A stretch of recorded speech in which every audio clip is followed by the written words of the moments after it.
Terus berusaha berontak, berharap usahanya kali ini akan membuahkan hasil, namun nyatanya itu semua hanya sia-sia belaka. Dengan sisa tenaga yang ia miliki saat ini, Zara tak kuasa untuk mencegah semua yang telah terjadi. Tenaga lelaki atau tepatnya suaminya yang mengungkung dirinya sangat kuat dan perkasa. Rembesan air matanya terus mengalir di pelupuk matanya seolah enggan untuk berhenti sebagai rasa menahan sakit dan juga kecewa yang teramat dalam.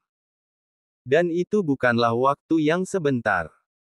Saga sendiri bukanlah tipe pria yang bisa dengan mudahnya tidur dengan sembarangan wanita, dan hanya wanita yang ia cintailah yang ia inginkan. Dorongan zat afrodisiak yang terkandung dalam minumannya, yang sepertinya ini semua adalah ulah dari Tuan Felix. Apa sebenarnya yang telah ia rencanakan? Tapi bagi Sagara Mahendra, ini semua merupakan sebuah anugerah, karena dirinya telah berhasil menggagahi wanita yang sangat dicintainya. Meskipun caranya sangat menyakitkan seperti ini khususnya Zara, karena kejadian ini adalah yang pertama untuknya. Rasa perih kini telah ia rasakan di sekujur tubuhnya terutama di area inti, cairan berwarna. Kini John telah kembali bersama Ryan dan ketiga anak buahnya, sedangkan sisa anak buah yang lainnya diperintahkan untuk pulang, karena menurut John kali ini keadaan sudah mulai kondusif dan Laura sendiri sudah diamankan oleh pihak yang berwajib. Saat John ingin mengetuk pintu kamar dan memastikan jika Tuan Sagara dalam keadaan baik-baik saja, ia tidak sengaja mendengar suara desahan serta rintihan dari balik pintu. Aish, Tuan bisa-bisanya melakukan olahraga malam bersama istri Anda, di saat situasi genting seperti ini. Apakah Tuan tidak bisa menahannya sampai Tuan berada di rumah Tuan sendiri? Cek, merepotkan. Enaknya jadi bos, kita yang capek tapi si bos yang menikmati hasilnya. Keluhnya dalam hati. Tanpa disadari Ryan dan juga ketiga anak buah yang lainnya ikut menguping, sama persis dengan apa yang John lakukan saat ini, dan tentunya mereka pun bisa mendengar suara dari dalam kamar. Hei, apa yang kalian lakukan? Kenapa kalian ikutan menguping? Tutup telinga kalian, dan anggap kalian tidak mendengar apapun barusan, faham? Bentaknya penuh ketegasan. Faham Pak John? Jawab para pengawal secara serempak, begitu pun dengan Ryan. Baiklah Ryan, sekarang kau ikut denganku, rasanya aku ingin beristirahat dan tolong kau pesankan kamar untukku, tepatnya di lantai 10, dan untuk kalian bertiga tetap berjaga-jaga di sini, jika ada sesuatu yang mencurigakan segera hubungi aku. Perintahnya. Kemudian John menguap akibat sudah mengantuk serta lelah dan ia memilih duduk di kursi sofa yang berada di area lobi lantai 10 sambil menunggu Ryan membawakan kunci kamar untuknya. Sedangkan di dalam kamar 1012, Saga dan Zara masih dengan melakukan aktivitas diri, alias pingsan akibat tidak sanggup mengimbangi keganasan suaminya. Keesokan harinya, Zara mulai tersadar. Ia begitu berat untuk membuka kedua kelopak matanya, lalu netranya beralih ke arah samping, di mana pria yang telah meruda paksa dirinya tidur begitu lelapnya. Lagi-lagi Zara menangis terisak, meratapi dirinya yang sudah tidak suci lagi. Zara pun mencoba beranjak dari atas tempat tidurnya. Kali ini Zara merasa.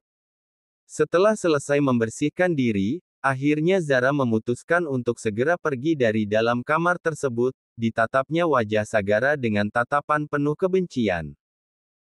Suasana sekitar kamar cukup sepi, padahal tadi malam ada 3 pengawal yang berjaga-jaga di sekitar depan pintu kamar. Bagi Zara ini adalah kesempatan emas untuknya bisa melarikan diri. Ia bergegas pergi melewati pintu darurat, agar kepergiannya tidak ada yang mengetahuinya. Setelah kepergian Zara, kini Saga mulai tersadar, rasa sakit di kepalanya kian menusuk, membuat dirinya terus saja memijit pelipisnya. Ia pun kini menoleh ke arah samping, namun sayangnya Saga tidak menemukan Zara di sisinya. Sambil mengucek kedua bola matanya, Saga mulai beranjak dari atas tempat tidur sambil menyibakkan selimut yang telah ia gunakan semalam bersama dengan Zara untuk menutupi tubuh polos mereka, namun ada satu pemandangan yang membuatnya sangat terkejut, yakni sebuah bercak noda darah berada di atas sprei, di mana di tempat itu semalam dirinya telah berhasil menggagahi istrinya. Kini Saga kembali mengucek kedua matanya dan masih tidak percaya dengan apa yang telah ia lihat. Ini tidaklah mungkin, apakah Zara masih perawan? Ya Tuhan, lantas lala anak siapa jika Zara masih suci? Saga pun sangat menyesali atas semua perbuatannya semalam. Itu artinya ia telah merenggut secara paksa kesucian istrinya. Saga mulai bergegas keluar dari dalam kamar setelah ia mengenakan pakaiannya yang masih berserakan di lantai.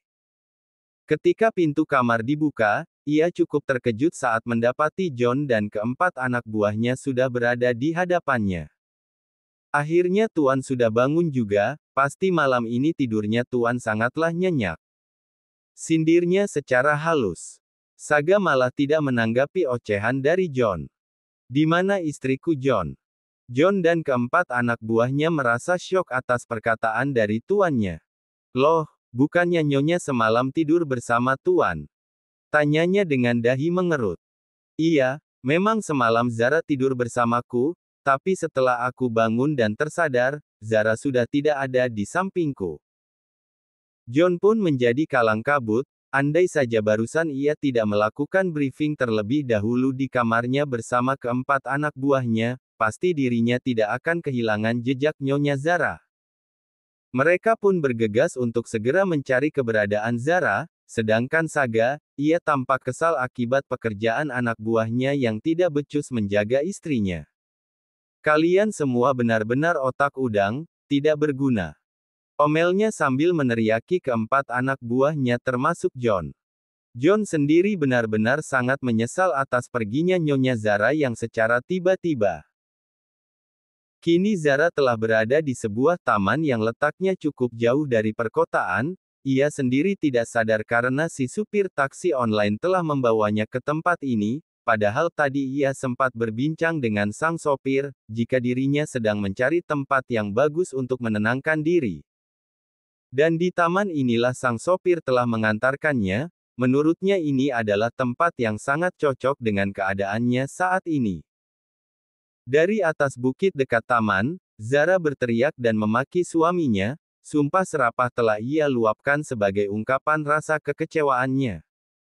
Arkhah, kau pria yang sangat menyebalkan, kau telah merenggut semuanya. Kau jahat ya. Teriak kembali Zara dengan nafasnya yang ngos-ngosan. Prok, prok, prok. Dari arah belakang, muncul seseorang mengenakan pakaian serba hitam dan menggunakan masker, sehingga menutupi sebagian wajahnya, dan dari postur tubuhnya sepertinya seorang pria. Zara pun menoleh, ada rasa takut di dalam benaknya ketika pria misterius tersebut menatap tajam ke arahnya. Kemudian pria tersebut terus mendekat ke arahnya, di mana Zara berusaha untuk mundur ke belakang, namun sayangnya posisinya kali ini ia sudah berada di ujung tebing, di mana di belakangnya terdapat jurang yang sangat curam. Si pria tersebut pun melayangkan kaki kanannya dan berhasil menendang perut Zara sampai ia terpental dan jatuh terperosok ke dasar jurang. Arkhah! Teriak Zara dengan suaranya yang lantang. Namun sayang beribu sayang, suasana pagi itu begitu sepi, dan sepertinya tidak ada yang melihat atas kejadian ini. Matilah mau, segeralah menyusul papahmu di neraka, ha, ha, ha. Ucapnya tertawa puas.